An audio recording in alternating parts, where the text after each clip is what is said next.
আমার সূচনার বক্তব্য হলো, আমরা হাতে হাতে মিলনের ভিতর দিয়ে মানববন্ধন করেছি। আজকের এই মজলিস থেকে আমরা হৃদয়ের গভীর থেকে দোয়া চাই, ভারতবর্ষের শান্তিপ্রিয় সর্বধর্মের মানুষের মাঝে হৃদয়ের বন্ধন কায়েম থাক। সবাই বলুন আমিন। সকল শান্তিপ্রিয় সর্বধর্মের মানুষের মাঝে হাতে হাতে মিলনের ভেতর দিয়ে মানব বন্ধনের পরিষেবা পরিচয় তুলে হৃদয়ের বন্ধন হোক, এটাই হোক আজকে জামিয়ার এই মানব বন্ধন। বলুন ইনশাল্লাহ।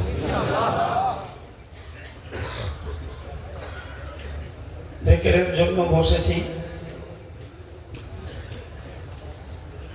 ধারাবাহিক নিয়ম অনুযায়ী জিকিরের পূর্বে কিছুক্ষণ কথা বলব, আজও ইনশাল্লাহ বলব। তবে শুরুতেই এই নীরব নিতর হাজার হাজার জনতাকে সাক্ষী রেখে একটি সন্দেহের অপনোদন করে একটি বার্তা আপনাদের কাছে দিচ্ছি। সচেতন মানুষ মাত্রই জানেন, আগামী বছর পয়লা, দোসরা, তেসরা ফাল্গুন রমজান মাস পড়বে। তারপরের বছরও রমজান মাস পড়বে। তারপরে হয়তো ঈদের এক দুদিন পরে পড়বে। এই হাজারো জনতাকে সাক্ষী রেখে জামিয়ার পরিবারের পক্ষ থেকে, পরিচালক সমিতির পক্ষ থেকে,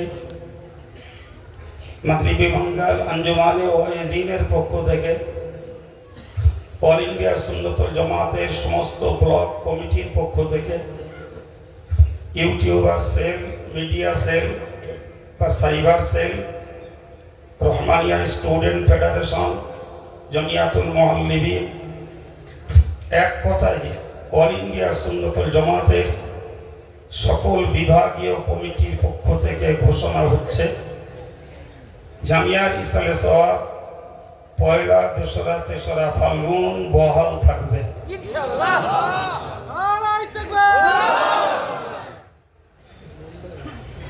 গতকাল একটা বার্তা হঠাৎ করে প্রচার মাধ্যমে ছড়িয়ে পড়েছে, যেটি একটা পর্যায়ের আলোচনার প্রস্তাব ছিল।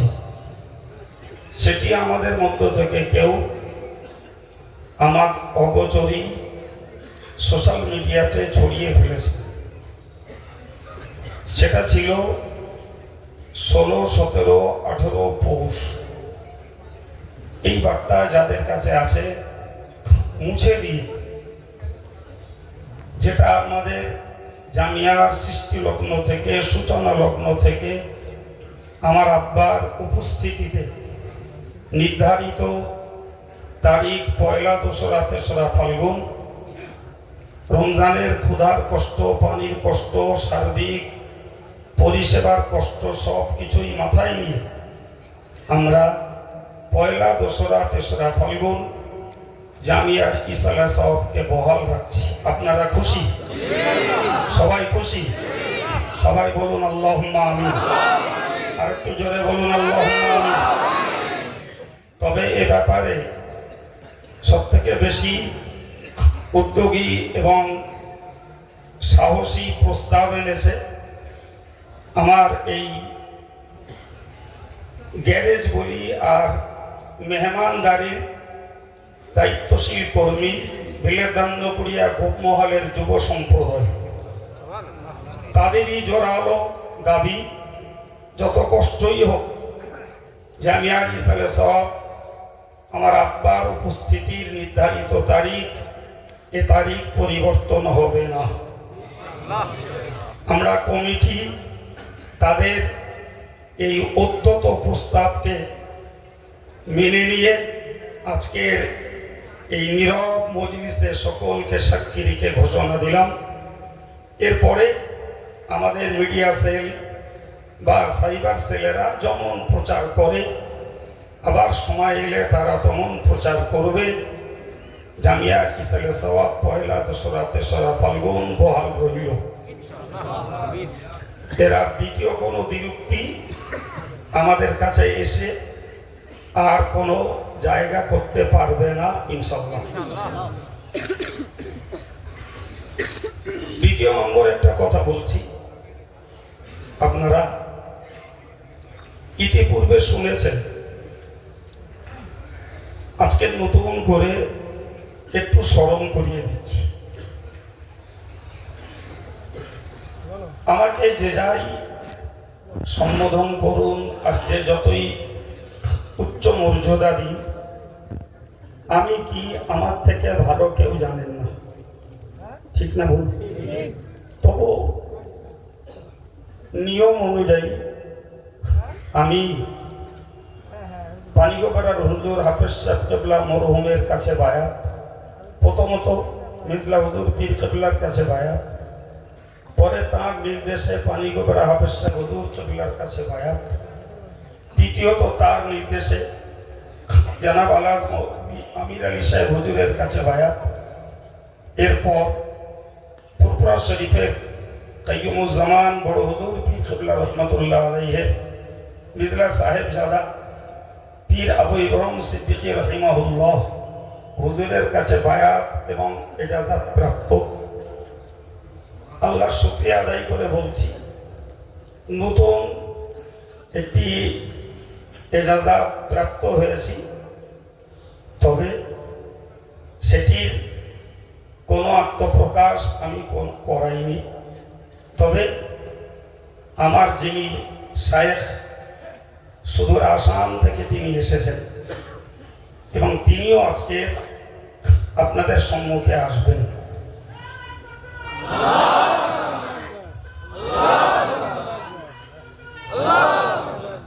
তো সভা সঞ্চালক মেজ ভাই স্নেহপতি মৌলানা আলহাজ আব্দুল মতিন সাহেবের সঙ্গে কথা হয়ে আছে এবং হুজুর কেবলা খুবই দুর্বল মানুষ, তিনি অসুস্থতার সঙ্গেও এসেছেন, বিশ্রামে আছেন।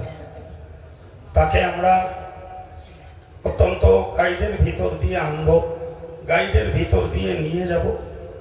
তার কিছুক্ষণের কথা আমাদেরকে শুনতে হবে। রাজি আছেন? তবে তিনি উঠবেন। আমাদের জিকিরের মজলিস সমাপ্ত হওয়ার পর আমাদের প্রধান সাহেব কথা বলবেন, নামাজ হবে, মাতিন সাহেব কালেকশন করবেন, তারপর তিনি উঠবেন। শিডিউলটা বোঝাতে পারলাম? হয়তো বড় জোর বাঁচতে পারে 10:30, 11টা। ধৈর্য থাকবে আপনাদের, ধৈর্য থাকবে, ধৈর্য রাখুন। এইটুকু শুধু বুঝুন, আপনারা ইতিপূর্বে আসামের কোনো পীরের কথা শুনেছেন? জি, তবে আমি কখনো তেনার কাছে বায়াত হইনি, আমাকে কেউ জিজ্ঞাসাও করিনি, আমি কোনোদিন উত্তর দেওয়ারও প্রয়োজন মনে করিনি। তবে আমাদের দেশের অনেক মানুষেরা তার কাছে বায়াত হয়েছিলেন। উনি আমাকে অত্যন্ত ভক্তি করতেন, জামিয়াতে আসতেন, মুরিদদের সবকা দিতেন। যাই হোক, আল্লাহ পাক তাকে তুলে নিয়েছেন। আল্লাহ তার জান্নাতের মাকামে আলা নসিব করেন, বলুন আমিন। তবে আজকের যাকে আমি সাহেব বলে আপনাদের কাছে প্রচার দিলাম, তেনার কাছে আমি হকিকতে বায়াত এবং বায়াত হয়ে কি পেয়েছি তার কাছ থেকে আপনারা শুনতে পাবেন। এর বেশি আমার পক্ষে বলাটা বেয়াদবি বলে মনে করি। তো আজকে আমি আমার আলোচনার পটভূমিকা ছাড়াই ছোট্ট একটুখানি কথা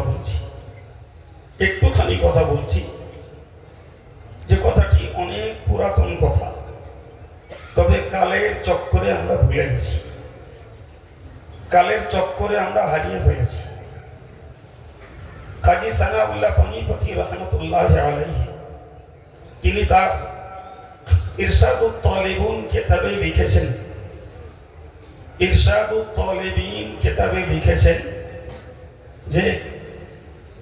যে কোনো মানুষের পক্ষে বাতিনি কামালিয়াত হাসিলের জন্য মুর্শিদের কাছে বায়াত হওয়া ওয়াজিব, কোন পীরের সান্নিধ্য অর্জন করা ওয়াজিব। হযরত পীর কারামত আলী জৌনপুরি রহমতুল্লাহ আলাইহি তিনি তার জাখিরায়ে কারামতে উল্লেখ করেছেন যে একজন মুহাক্কিক আলেমের এবং একজন আধ্যাত্মিক জগতের গুরু বাতিনি কামালিয়াত অর্জন করেছেন এমন শায়েখের কাছে বায়াত হওয়া কার্যত ফরজ। কথা শুনতে পাচ্ছেন? হযরত সৈয়দ আহমদ মুজাদ্দিদ আল-ফিসানি রহমতুল্লাহ আলাইহি তিনি তার ইন্তেবাহ ফি সালাসিল আউলিয়া ইল্লাহ কিতাবে উল্লেখ করেছেন, মাল্লা শাইখ লাহু ফাশাইখুহু শাইতান, যার কোনো শাইখ নেই, আধ্যাত্মিক গুরু নেই, যিনি আধ্যাত্মিক সাধনা করতে কোনো আধ্যাত্মিক জগতের মানুষের শিষ্যত্ব বরণ করে তার সাধনা করেননি, এর শাইখ হলো শয়তান। কথাটি হযরত মুজাদ্দিদ আল-ফিসানি রহমতুল্লাহ আলাইহি তার আল ইন্তিবাহ ফি সালাসিল আউলিয়া ইল্লাহ কিতাবে লিখেছেন এবং তিনি সেখানে কথাটি উদ্ধৃতি দিয়েছেন রিসালায়ে মাক্কিয়া নামক আরেকটি কিতাব থেকে, এবং তিনি তার মক্তুবাতের ভিতরে উল্লেখ করেছেন আশ-শাইখু ফি কওমিহি কান নবী ফি উম্মতি, একজন সম্প্রদায়ের তরিকতের শাইখ, একজন সম্প্রদায়ের তরিকতের গুরু, তার পর্যায়টা এমন যেমন উম্মতের মাঝে নবী।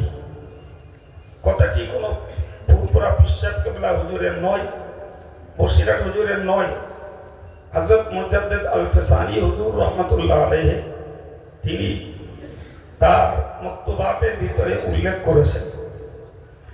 হযরত বসিরহাটের আল্লামা বড় মাওলানা সাহেব হুজুর এই কথাগুলিকে তিনি তার কিতাবে উদ্ধৃতি দিয়ে উল্লেখ করেছেন, বলুন সুবহানাল্লাহ। আমি এই জন্যই বললাম কথাগুলো পুরাতন, কালের গতিতে আমাদের কাছে হারিয়ে গেছে বলে শুনলে নতুন মনে হবে। আচ্ছা, বসিরহাট হুজুর যখন ওই কথাগুলো লিখেছেন, কথাগুলো পুরাতন না নতুন বাবা? জোরে বলেন, সবাই মিলে বলেন। জি, কথাগুলো পুরাতন। আমি এতদিন হয়তো ওই কথা আপনাদের কাছে সুস্পষ্ট করে বলিনি। আজকের এই জমাট পরিবেশে কথাগুলো বললাম। কেন হুজুরের কেতাবের কথার উদ্ধৃতি দিলাম আল্লাহ চাহে তো পরে জানা যাবে। সম্মানিত ভাইরা আমার, কোরআন শরীফে আল্লাহ বলেছেন, ইয়া আইয়ুহাল্লাযীনা আমানুত্তাকুল্লাহ, হে ঈমানদারেরা, আবতাগু ইলাইহিল ওয়াসিলা, তোমরা আল্লাহর কাছে পৌঁছানোর জন্য মাধ্যম অবলম্বন করো। আবার বলছি, তোমরা আল্লাহর সান্নিধ্য লাভ করার জন্য মাধ্যম অবলম্বন করো। তাই তাফসীরে রুহুল বায়ানে এই আয়াতের ব্যাখ্যা করতে গিয়ে বলা আছে, আল্লাহর কাছে পৌঁছানোর মাধ্যম একদিকে যেমন মুহাক্কিক আলেম, আর একদিকে তেমন তরিকতের শাইখ, পীর ও মুর্শিদ। বলুন সুবহানাল্লাহ। ভাইরা আমার, হযরত শাহ আব্দুল আজিজ মুহাদ্দিস দেহলভী রহমাতুল্লাহ আলাইহি তার তাফসীরে আজিজিয়াতে লিখেছেন যে উম্মতের জন্য 6 দল লোকের পায়রবি করা ওয়াজিব। তার মধ্যে এক দল হলো তরিকতের পীরগণ, এদের পায়রবি করা, এদের অনুসরণ করা, এদের নির্দেশ মতো নিজেদের আমলের জীবনটাকে সাজানো গোছানো পূর্ণতার চেষ্টা করা প্রত্যেকটা মানুষের জন্য একান্তভাবে আবশ্যক। আমি আজকে আমার জিকিরের মজলিসের সূচনা লগ্নে এই গুটিকত বসিরহাট হুজুরের কেতাবের উল্লিখিত তথ্য আপনাদের কাছে কেবলমাত্র স্মরণ করালাম। যারা সেই কেতাব পড়েন তারা স্বাভাবিকভাবে জানেন, যারা পড়েন না তারা জানেন না, আবার যারা পড়ে ভুলে গেছেন তারাও জানেন না। আমি এই জন্য বললাম, কেতাবটিতে যখন বসিরহাট আল্লামা হুজুর এই কথাগুলোকে উল্লেখ করেছেন, তাহলে নিশ্চিত কথাগুলো আব্দুল কাইয়ুম আজকের নতুন আপনাদের কাছে উপস্থাপন করছে না। কথাগুলোর রেকর্ড কেতাবে আছে, আমি এইটুকুই করেছি, কেতাবের কথাগুলো এই জমজমাট মজলিসে প্রকাশ করেছি। এই কথাগুলো প্রকাশের ভিত্তিতে আমি আপনাদের কাছে এতটুকুই দাবি করব, আমরা পীরতন্ত্রে বিশ্বাসী, পীর অলিদের প্রতি আমাদের নিবেদিত আত্মা, পীর অলিদের প্রতি আমরা গদগদ চিত্ত, তাদের ব্যাপারে আমরা যথেষ্ট উদার। কিন্তু আমার একটি বিষয়ের আবেদন সবার কাছে, আমরা সাধারণভাবে মাশাআল্লাহ জিকিরের প্রতি যথেষ্ট অনুপ্রাণিত, জিকিরের প্রতি যথেষ্ট আগ্রহী, আমরা মানসিকভাবে তৈরি হই যে আমরা কোনো হাক্কানি পীর অলির কাছে আমরা নিসবত লাগিয়ে কোথায় পৌঁছাবো সেটা পরের কথা, অন্তত আধ্যাত্মিকতার ওই পথটাতে একটু চলতে চেষ্টা করি। কথা বোঝাতে পেরেছি কি? আমি আধ্যাত্মিকতার পথে আমরা একটু চলতে চেষ্টা করি। তাই আমার এই আগের কথাগুলো শুনবার পরে এতটুকু নিয়ত করার আমাদের প্রয়োজন আছে না নেই? যে বাকিটুকু পরে ভাবনা চিন্তা করে যে যেখানেই হোক আপনি আপনার আধ্যাত্মিকতার উন্নতির জন্য কোনো আধ্যাত্মিক জগতের মানুষের সঙ্গে নিসবত লাগান। আল্লাহ চাহে তো আমাদের আমলি জিন্দেগি আরও তারাক্কি পাবে, উন্নত হবে ইনশাআল্লাহ। এই ছোট্ট আলোচনা 2026-এর জামিয়া রহমানিয়ার ঐতিহাসিক ইসালে সাহেবের শেষ দিনে আজকের আমার এতটুকু বার্তা। আল্লাহ যা আমার দ্বারাই বলিয়েছেন তার উপরে আল্লাহ আমাকে কায়েম রাখুন। সবাই দিল খুলে আমার জন্য দোয়া করুন। আল্লাহ আমার নিজস্ব আলোচনার উপরে নিজেকে কায়েম থাকার তৌফিক দেন, বলুন আমিন। আমি অযোগ্যতার সঙ্গে আজকে জামিয়ার ভক্ত অনুরক্ত প্রিয় মুহিব্বিন ভালোবাসার ভাই মুরব্বীরা, সমবয়স্ক ভাইয়েরা, প্রিয় যুবকেরা, কিশোর ছেলেরা, পর্দানুশীলা মায়েরা, সকলের কাছে আমার একান্ত আবেদন রইল, যেখানে মন টানে আমাদের জীবনের আমলের পূর্ণতা উন্নতির স্বার্থে আমরা আধ্যাত্মিকতার অনুশীলনী করতে একটু পীর ওলি বুজুর্গানে দ্বীনদের সঙ্গে একটু নিসবত লাগানোর চেষ্টা করি, বলুন ইনশাআল্লাহ। সকলেই বিসমিল্লাহ সহ সূরা ফাতিহা শরীফ, ইখলাস শরীফ, দরুদ শরীফ একটু পড়ুন।